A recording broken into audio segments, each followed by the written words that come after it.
In 2018, I moved back from Montana.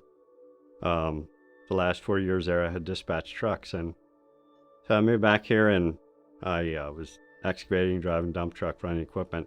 One of the drivers called me. One of the drivers I had dispatched had called me, and he said, "You should buy a truck and come run with us." And I was like, "No, I don't. I'm happy where I'm at. I'm not interested in driving a truck or buying a truck." He texted me and he's like, "I talked to the broker and he said you're supposed to call him. He has a deal for you." I called him and he's like, "Yeah, I have a run for you, dedicated every week from Maryland to New York." So I prayed about it, and I woke up one morning and opened up my Bible app and it said, "Go out into the world and preach the gospel." And I was like, "Go? Are you telling me to go ahead with this and do this?" And so I prayed some more and talked to the bank, and they're like, "Yeah, they'll go along with me, but you need $30,000 to put into it." And I didn't have $30,000. So I thought, well, maybe I'm not supposed to go this way. The Sunday before Christmas, I bumped into one of my friends, one of the men in the men's group, and I was like, "Yeah, could you pray for me, for if I'm supposed to go this way, that the Lord will give me $30,000, lead me to the person or whatever."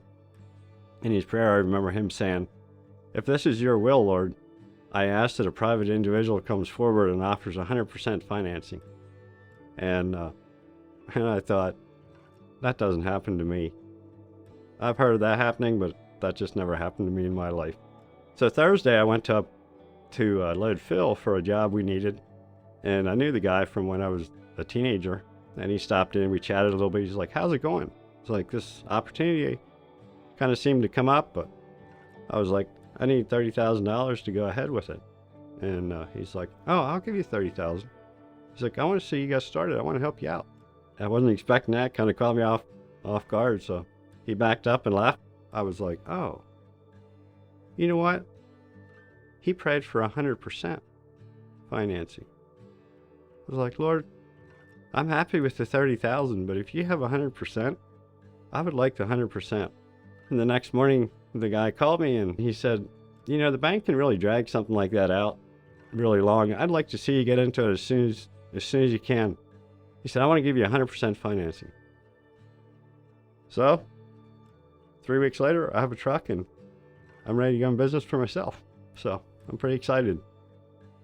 It just gave me a whole lot more confidence in asking God for what he has. Like, to ask, I want the fullness of what you have for me. Jesus is my provider, my protector, my defender, my friend. Yeah, I guess in the last 5 years, he just became my everything.